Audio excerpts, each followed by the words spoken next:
This is Here's How, Ireland's political, social and current affairs podcast, presented by William Campbell.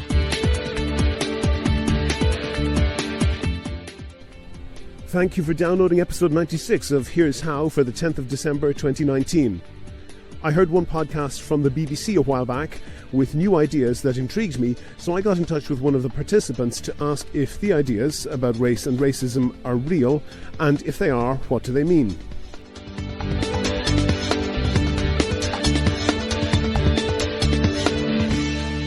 Here's How is Ireland's political, social and current affairs podcast. Make your view heard. Just dial 076 603 5060 and tell the world what you're thinking. Your voicemail may be included in the next podcast. You can find tips on recording your contribution and other ways to contact the show at here'show.ie/call. Coming up on today's podcast, occurrences, happenings completely independent of the behaviour changed whether the behaviour was racist or not. If your definition of racist is that it's to do with power elections... I'm asking elections, for your definition. Yeah, that is my definition, okay. And it's also in the books. So you can't have racism without a big discrepancy of power relations. But first, I want to thank all of my donors on Patreon, especially David Kiernan, Neil Brophy and Alan Hanratty, who signed up as patrons since the last podcast. I really appreciate everyone who does that. Patreon is a system that allows people to donate $1 or $2 per podcast or per month, and that helps me to devote more time to research and to finding interesting guests. If you think that you could do the same as Dave, Neil and Alan and the other donors, there's details on the website and at the end of the show. You're used to me spouting on here based on not much more than my own prejudice, but here's a topic that I'm actually qualified to talk about. I studied linguistics and I have quite a bit of experience in language learning. And anyone who has learnt a second language, I'll even count National School Irish here, anyone who's learnt a second language will know that the words and phrases in one language often don't map exactly to the ones in another. A language is a complete speech convention, it's not a code. Things work differently from one language to another. Some languages have several non-interchangeable words, where another language has just one or maybe none. And this can make problems for a language learner who hasn't grown up with the experience of knowing when to use which word. This means that people familiar with language learners will quickly learn to spot what is the native language of the learner by the mistakes that they make in their target language, the language they're learning. There's even a name for it. It's called native language interference. Believe it or not, this is useful when it comes to understanding some of the comments in the Daily Mail. The comment that I'm thinking about in particular was from someone with the username DMReader who gave their location as Lovely England. It was on an article about a request from a Russian-backed separatist in Ukraine to Nigel Farage to support his cause. Articles, in case you're not a linguist, are words like a and the.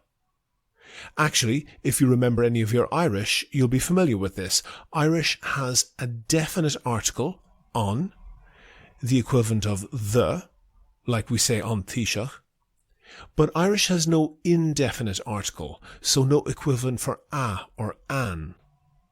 So if you want to say, I ate the apple, you say, Dich me an túil. But if you want to say, I ate an apple, you just say, Dich me úil. There's no translation for a or an, you just leave it out. It's easy to leave out a word that you don't have a translation for, but if you're a language learner, it's much trickier to work out when to use the words in your target language that have no equivalent in your native language, as the American-born comedian Des Bishop discovered when he learned to speak Irish. How many ways in a language can you say the number 2? You learn a language, 1, 2, 3, uno, dos, tres. In Irish, hain, do, tree. Do is 2, bingo, I have it. In my pocket, I have do euro.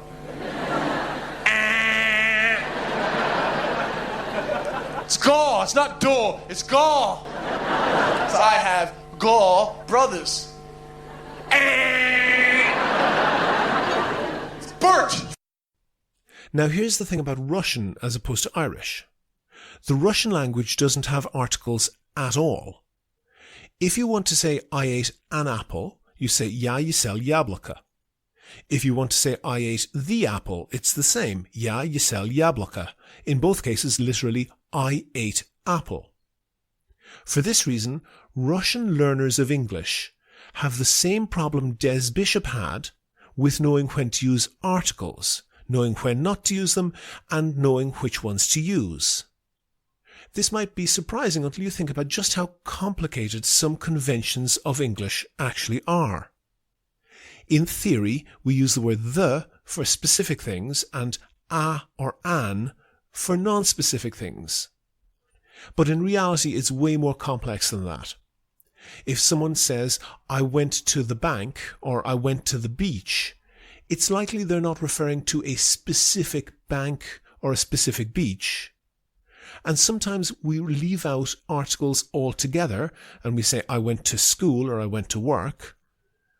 Sometimes then this grammatical rule gets reversed. You might walk into a newsagent and ask, do you have the Daily Mail? When you use the there, you don't mean a specific copy of the Daily Mail. You mean any one of the thousands that were printed. Then you go next door to a cafe to meet your friend and they ask you, do you have a newspaper? And you answer, well, I have a Daily Mail, when in this case you're referring to the specific copy that you just bought for some reason. It gets more complicated when you use negatives because the negatives can replace the article. I have a computer, I have no computer. And sometimes they can't. I have the book, I don't have the book. This makes things even harder for Russian speakers because where English has several negating words, no, not, don't, Russian has only one, "нет." This is where the comment by DM Reader in Lovely English on a Daily Mail online article about Nigel Farage and the Ukraine from a while back comes in. I'll read it verbatim. Farage is against the USA/EU expansionist mission, wants to stay away from business that's not concern of ours. So I'm not surprised that one pro-Russian activist with a common sense contacted a politician to see the situation in Ukraine in a logical order. There's a number of things there. Let's leave aside the content, why someone in lovely England would be so concerned that Nigel Farage take a stance on the conflict in Ukraine. Let's just look at the language. Stay away from business that's not concern of ours. That's weird phrasing. You could say not a concern of ours. You could say no concern of ours. But not concern of ours isn't something typical of a native English speaker. Then there's the mention of one pro-Russian activist with a common sense. With a common sense? Who says that? Not native speakers. And sees the situation in a logical order. That's a strange way to put it, but it seems to me to be a direct translation of Russian phraseology. Not to mention that we're expected to believe that DM Reader in lovely England seems well up not just on the conflict in Ukraine, but also on Farage's position on it. But I don't believe it for a moment. Looking at the language, and I have significant expertise in this area, I haven't a shadow of doubt that this text was written by a Russian speaker. But here's the thing. This text wasn't written recently. It wasn't even written at the time of the UK Brexit referendum. It was written in April 2014, years before either that referendum or the supposed interference in the US presidential election. The Daily Mail Online is the biggest UK online news source, and it's an obvious target for campaigns of influence. They might have started sloppy, with writers who have middling English doing heavy-handed messaging, but it would be foolish to think they've given up on it or not gotten better at it. Make no mistake, this is information warfare. But it's better than bombing Afghan wedding parties, I suppose. Or Malaysian Airlines, for that matter. Do you agree? Do you disagree? If you want your point of view heard, dial 076 603 5060 and leave a contribution for the show. The lines are open 24/7 and you can find tips on how to record a good contribution and other ways to contact the podcast at here'show.ie/call. A while back, I heard an edition of the BBC programme Analysis. Now, that's a programme that goes into topics behind the news, as they call it. I think it's a fantastic programme. They do a lot of very detailed reporting. But one programme was different to a lot of them that I've heard, and they were exploring a topic called whiteness. And that's something I've heard the word about before, but I don't really know what it's all about. And one of the guests on that show was a person by the name of Steve Garner. He's on the line now. He's a researcher at Cardiff University in the Department of Social Science. And in his bio, he says that he's interested in racialization and the ways in which it intersects with nation, class, and gender in different places at different times.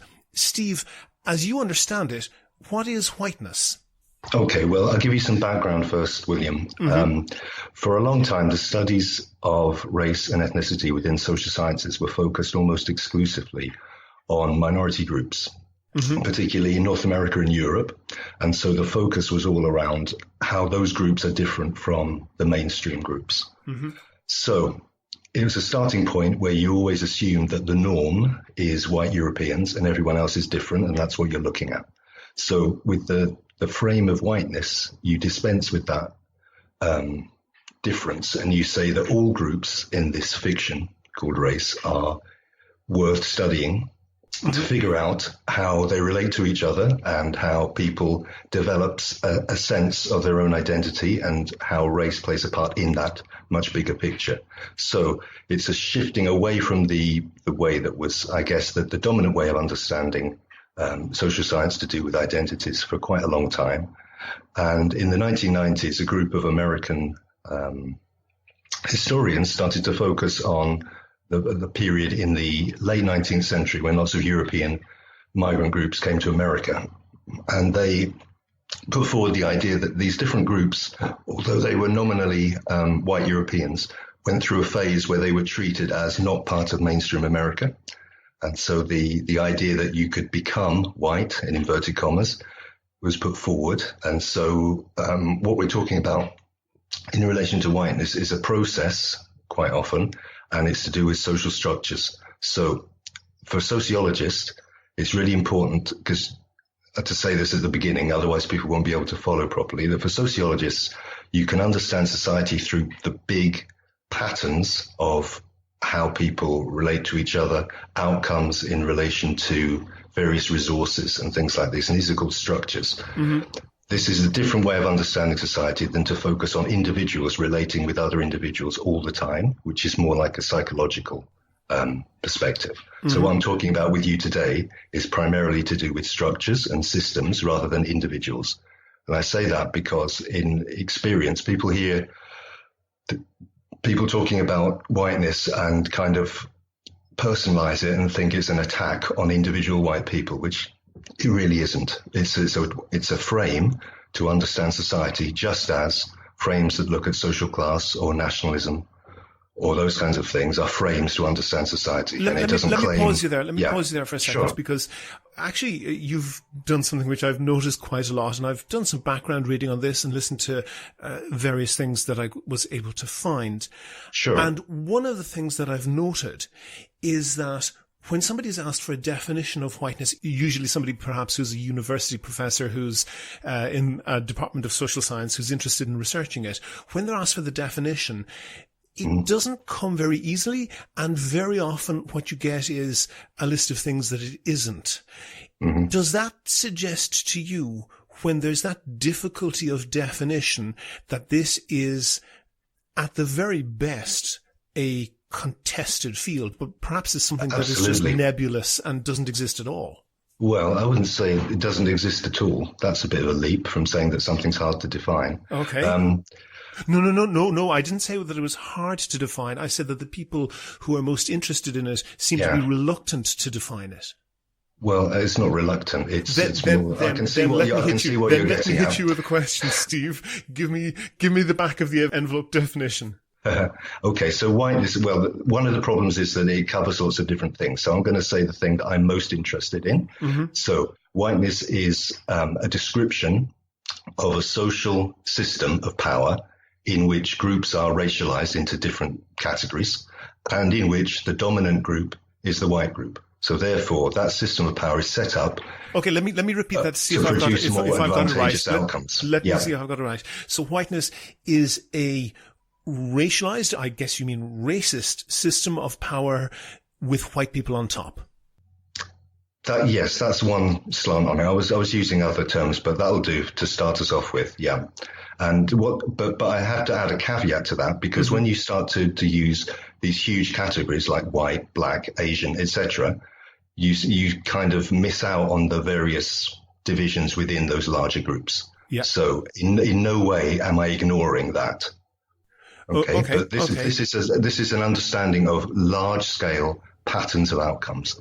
It's not necessarily a focus on individual people. Okay. That's a reasonable thing to say. And it's reasonable to look at things in a very granular level. And it's reasonable to look at, as you say, large scale patterns. Mm-hmm. Would you agree that it's important to be clear on which you're looking at?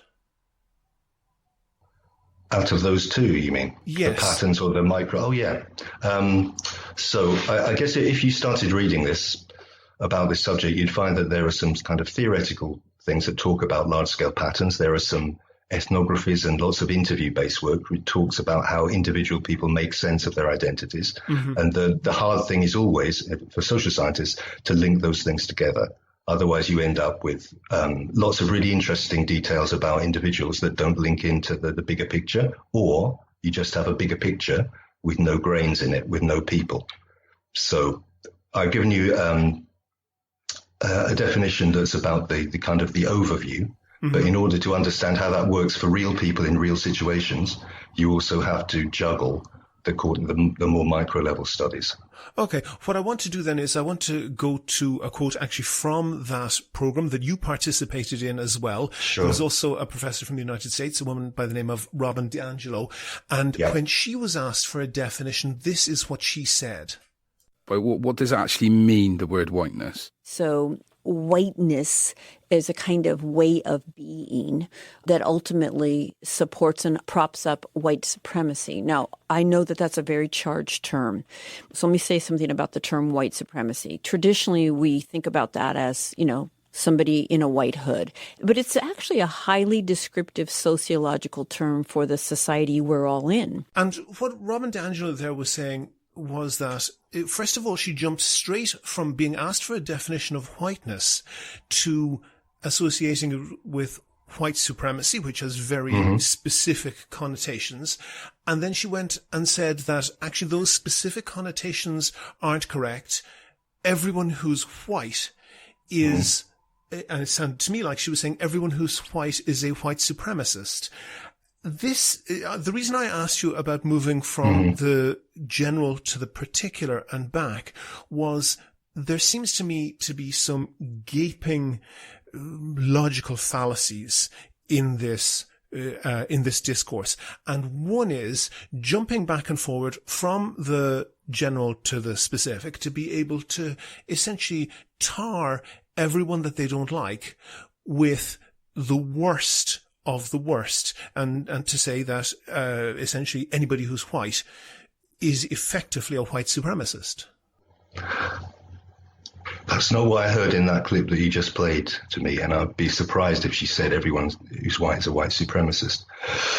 I don't particularly use that term because I don't think it... She did. She specifically said that whiteness equates to white supremacy, and that white supremacy is not just people, as she said, in a hood. That was a clear reference to the Ku Klux Klan. She's drawing that description much, much more broadly. Yeah, so white supremacy is a shorthand term for the system that I just described to you. Yeah. Like a system that's set up so that the more advantageous outcomes come to the white group rather than to other groups in general. So for me, that's what white supremacy is. But by using two words, it saves you going through 30. So, but that doesn't very well translate into a discussion for people who aren't used to using the term like that. So I can see why there's a stumbling block with that term. Okay. And then also on that BBC program that you were on, there's a lot of talk about how white people need to analyze their own whiteness. Mm-hmm. That seems to me very, very poorly defined. Jewish people have a phrase, self-hating Jew. Whether that's a fallacy or not is a different thing. But is that trying to promote essentially the same feeling? Right. So for me, it's not about hating. Mm-hmm. It's about analyzing a system of power. And in the system of power, by definition, not so many people have power. Otherwise, there would be a deadlock on every level of discrimination. Discrimination only functions power by definition is scarce. Yeah. Yeah. Right. So if you're part of a system, it doesn't necessarily mean you're in the part of the system that determines things. Mm-hmm. So, for example, I would say that if you loosely divide up the categories of people, which we do in order to generalize, mm-hmm. into racialized groups that have had racial labels attached to them, mm-hmm. if you do that, then within each group, there'll be people who have more or less power than others. So the idea of white supremacy is that in the white group, the people who determine the big important things that happen in society and the economy and politics are primarily white people. And they have a control of a system that produces generally, and not in every case, but generally more advantageous outcomes for other white people than relative to people who are not racialized as white. Yeah, that seems obviously true. That seems obviously true. Right, so that's what it is. And for me, but you've asked me about the self-hating Jew thing, and I want to really say that this isn't about hating yourself as a white researcher. This is about identifying patterns of power and advantage and being able to understand them. So when people say white people should examine their whiteness, what it is trying to understand how that plays out, how your advantage in some cases plays out. People don't have advantage across the board, but they have an advantage in places that maybe that they haven't thought of before. And when I've done this type of exercise in the classroom, people do come to conclusions about how advantage works and doesn't work. And for example, people who don't go through particular experiences don't know that those experiences exist. So they imagine that they are on a level playing field with other people. But when they hear other people talking about the kind of things that they experience on a daily basis, they think, actually, I didn't know about that. And I realized that because I don't have to go through it, that is an advantage in certain contexts. Mm-hmm. So it's not about hate, it's about recognizing and identifying social structures. Sure. And there's no question, Steve, there's no question that in many Western societies, being white strongly correlates with many of those advantages. Yes, it does. But a strong correlation. Hold on, Steve. A strong correlation is only that. And there are abundant particular examples where you can find white individuals who have dramatically less power than particular black individuals. Yeah. And that tends to then focus the attention on the color of somebody's skin and not on the power relations. That seems to me to be not. When you say power relations in that relation, you're talking about socioeconomic relations, are you? Yes, exactly. Yes. Yeah. Okay. So for example, black women in the United States are generally quite a lot less powerful than white men. But if the black woman is Malia Obama and the white man is a 45-year-old coal miner who dropped out of high school and is now sick and is losing his health insurance. That is not necessarily the typical example, but those examples abound. Oh, yeah. And it seems misplaced to me to be lecturing to people like that they need to be examining the way in which they are using their whiteness against somebody who's not white. Okay, so that's a very clear and good example to give. And it's obviously clear that in the States, for example, there are more white Americans living under the poverty line than there are other groups. But it's a smaller percentage of white Americans live under the poverty line. Yes, they're the largest number, but they're people. underrepresented. That's easy statistic to understand. So, yes. Okay, so that's the big picture thing. So this is what I was saying at the beginning. For me, the paradigm of whiteness is driven by these large-scale patterns. So it doesn't discount the idea that individual people can do better or worse than others. That's not the point of it. Mm-hmm. The point is that once you start to understand the broader patterns, then you have to think about how is it that example comes about that you just gave me, mm-hmm. because those run counter to the major patterns. I think we can agree that. I'm not sure that what you're talking about is a real thing, that a pattern, a sub-pattern, shall we say, that runs counter mm-hmm. to the main pattern just proves that the main pattern is more complex. I didn't say it proves it. I said it is something that you have to understand. I'm saying that it proves that that the main pattern is more complex than you might like to think. Right. But I do like to think it, and if you've read my books, I'm all about that. I'm all about the complexity of it, mm-hmm. and I'm not claiming that it's a simple one-way thing. What I'm saying is that the overall patterns say one thing, and we have to understand how those outcomes happen. Sure. So your example of the coal miner. Yes. Okay. So we think about that person, and Malia Obama. Also, we think about her. You also have to think about the other intersecting things. Right at the beginning, you were talking about what I put in my biography, which is I'm interested in the intersections of people's identities.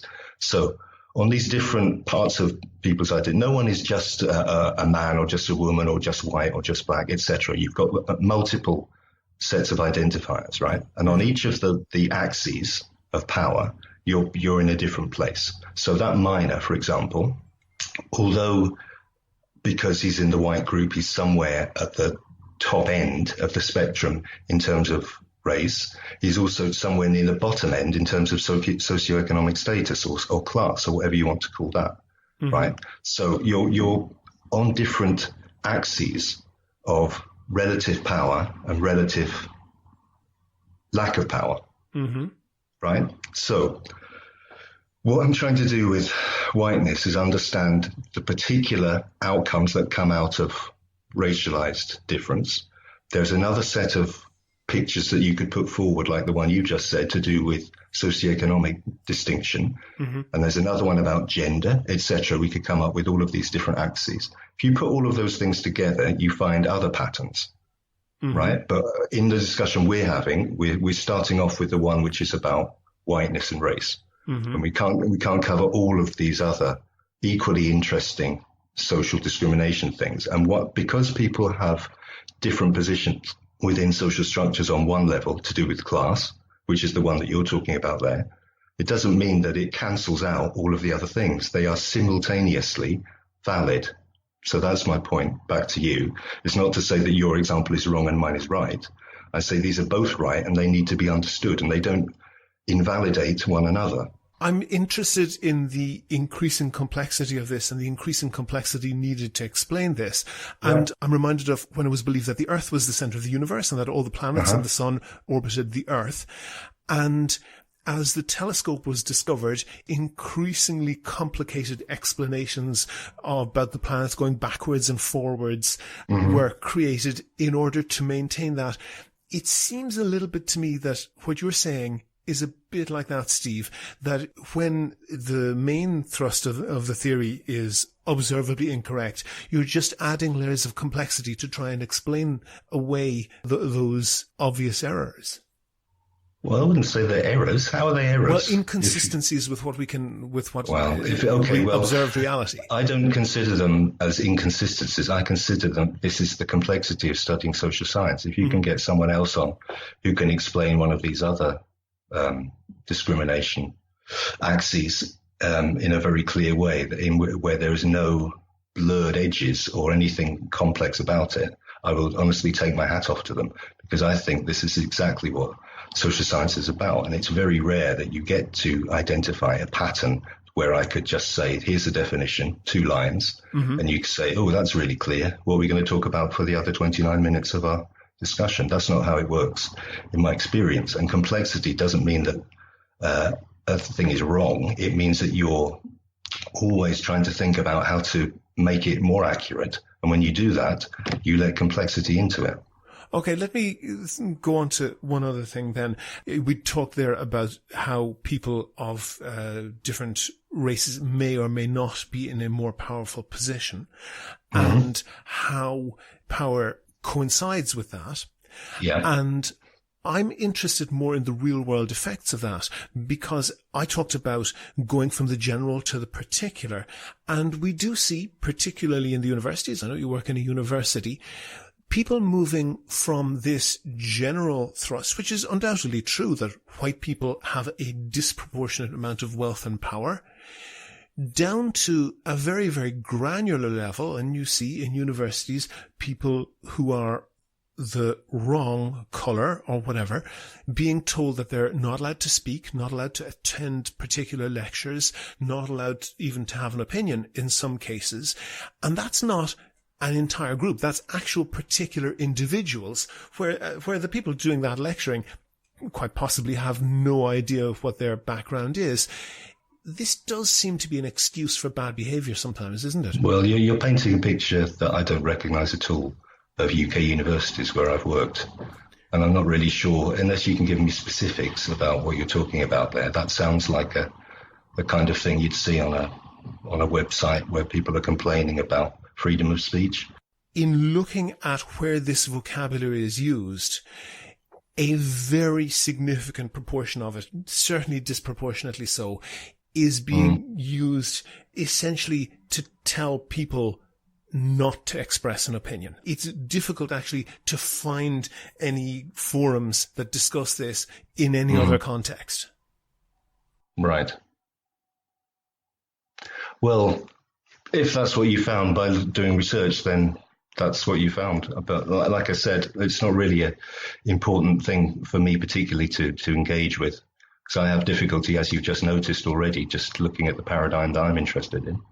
I'm not going into the social media side. But I would say that if, to stay consistent with what I've been talking about, the really important things, I would say, are to do with the outcomes of these power structures, to do with educational chances, health chances, employment chances, etc., which seem to be more important than people squabbling on social media.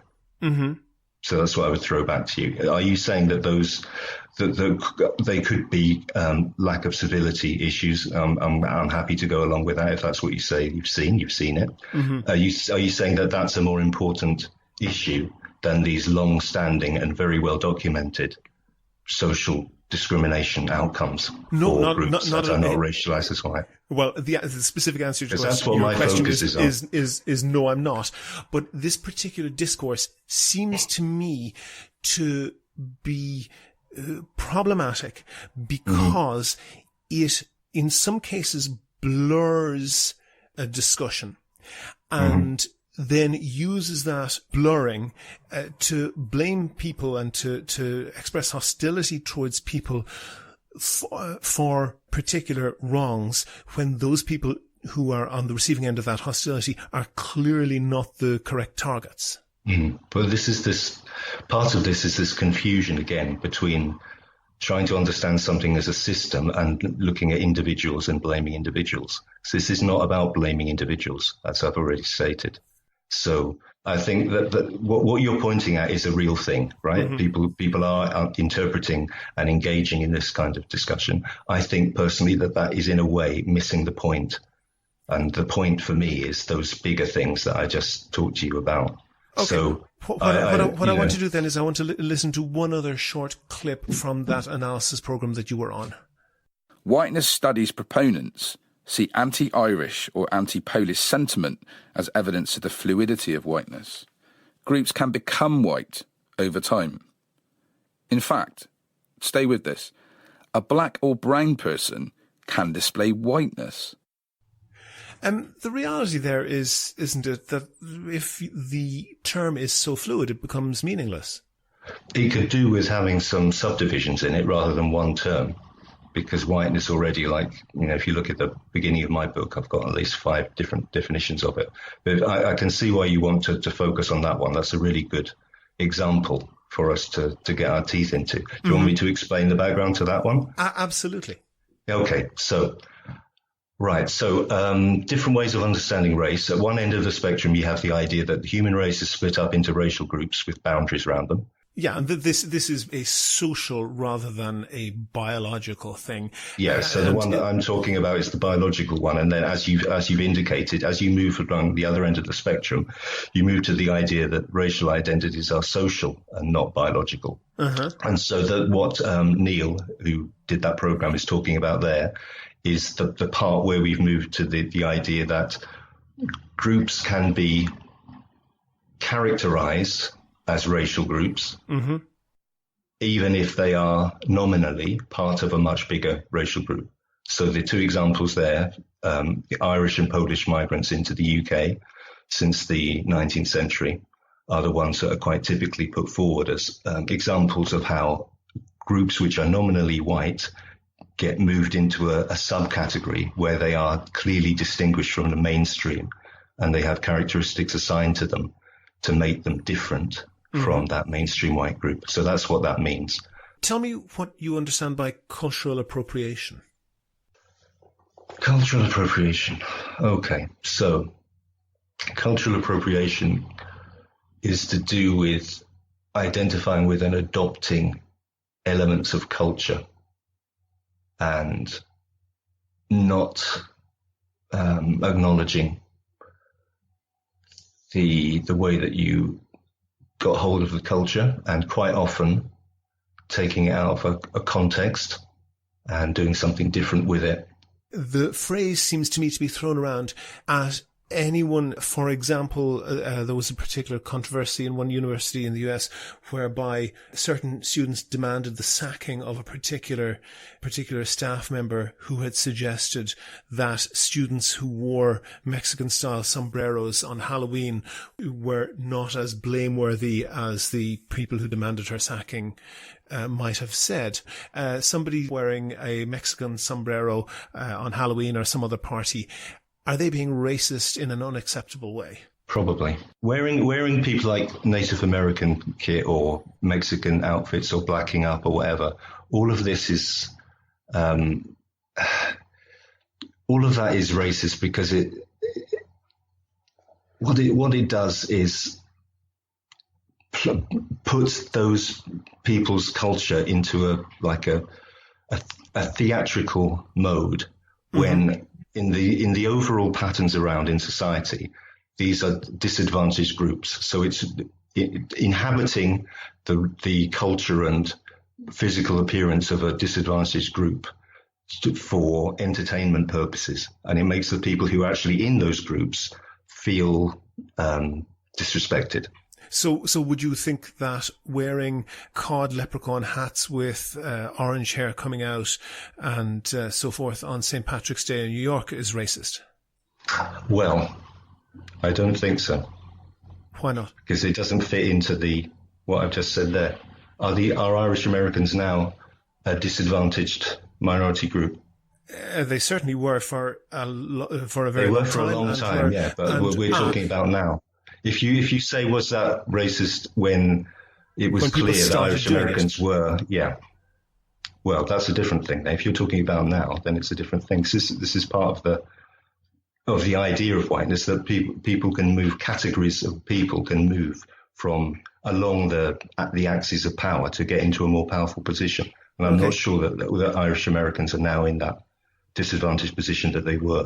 before. So that made it stop being racist, independent. Well, the behavior. if your definition... No, hold on for a second. What you're saying is that occurrences, happenings completely independent of the behavior, changed whether the behavior was racist or not.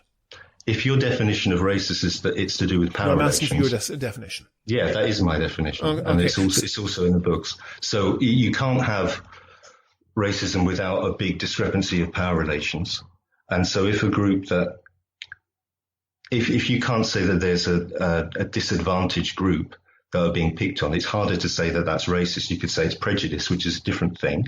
But racism is all about power relations, as far as I understand it. Japan is a deeply racist society. If you're a white person in Japan, you will suffer very significant discrimination. So I'm wondering, does the same behavior by a different group in the same, and I accept the context that you're saying that, if somebody is coming at a particular behavior from a position of power over a less powerful group, then that clearly changes the context. I'm not disputing that, but somebody who is, for example, a white person who lives in Japan, or even a mixed race person who lives in Japan, will experience very significant racism. Yeah. The subtext to this is there is an accusation, particularly on the far right, which I don't particularly accept, but there's an accusation that this is just a get-up to blame white people for everything. And I want to gather evidence that that's not the case. And I'm wondering, would you accept that a Japanese person wearing a suit or playing a piano or wearing a tuxedo or whatever fits into the same category? As the versions you just given me before, or let's say, for example, as Katy Perry wearing a Komodo. Yeah, yeah, that's a really interesting question. I would think that. Yeah, let's think. Okay, so the Japanese performance of North American or European whiteness in Japan. Mm-hmm. Is discussable, definitely, because of the background that you've outlined there. Mm-hmm. It's possible. Katy Perry, certainly discussable. I think we're moving into an area that's less well defined, but these are if you apply the same logic. I think we're long. Definitely. We've been ploughing into that territory for quite some time of poorly defined territory. And what I'm trying to do is, I'm not trying to attack this whole paradigm is no. I'm not. I'm enjoying the robustness of it. I just feel like I'm getting further and further away from my expertise. Sure, I understand that. But what I'm trying to do is I'm trying to test whether there is a consistency to what's being said. And Katy Perry suffered actually significant career damage because she dressed up in a Komodo. I think that most Japanese, and I know a couple of Japanese people, I think that most Japanese people didn't feel in the least bit offended by that, in the way that most white Western people would not be in the least bit offended. I certainly wouldn't if a Japanese person wore a tuxedo or a suit and played a piano and so forth. And I think that there is a tendency to attempt to create an ever-shifting set of rules which allows some people who enjoy wagging their fingers and criticizing people to constantly show how clever they are compared to everyone else. Right. And I think that is hypocrisy, that there is hypocrisy in that, and that's why I'm asking the question. I'm just putting the shoe on the other foot. And I think that's a valid question. Mm-hmm. Okay. Well, I mean, these are kind of the Japanese one. I'm sure you could find better examples that would be more clearly to do with power relations and race. The Katy Perry one, maybe some Japanese people didn't feel at all offended by that. But my argument all the time, and I know I'm going to be boring, is that these are minor things down one end of the spectrum that people like to talk about, which are like, okay for discussion purposes. This is what we're doing, but it's a long way away from what I think the thrust of this paradigm is. So if by saying that we're not defining something clearly enough, or that there are counterexamples, or there are other things attached to it that don't seem very clearly defined, you're saying the entire paradigm is not and I'm going to use the word valid because that's a academic word, something that's valid or not valid. Yeah. If you're going to say that, then I would strongly disagree with you and say that what I've been saying all the way through, that this is not a paradigm that really focuses on these smaller circumstances, and it's about big picture stuff. Steve Garner, researcher in the Department of Social Science at Cardiff University, thank you very much for talking to me. Thank you for inviting me on your show, William. Bye. If you like the Here's How podcast, please rate and review the show on iTunes and other podcast providers. Share it on Facebook and Twitter. Tell your friends. But most of all, make your views heard. Call us on 076 603 5060. Go to the website for sources and references from the show, and while you're there, you can like the show on Facebook, follow the show on Twitter at Here's How Podcast, and follow Steve Garner at Steve Garner 5. And get in touch with me if you can suggest a guest or a topic for a future show. Thanks again to David, Neil and Alan and all of the other patrons on Patreon. I appreciate them all. It allows me to devote more time to research and finding interesting guests. You might be able to hear I'm not in my studio at the moment. I'm away on a little break, but still recording. Now, I might be able to fit in one more podcast before the end of the month, but I have big plans for New Year.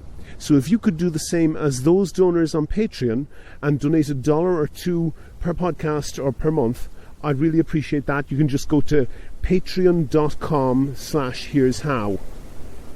That link is on the website. Also there you can find out how to subscribe to the podcast for free on your computer, on your phone or by email. All that information is at www.here'show.ie. The Here's How podcast is produced and presented by me, William Campbell. Thank you for listening.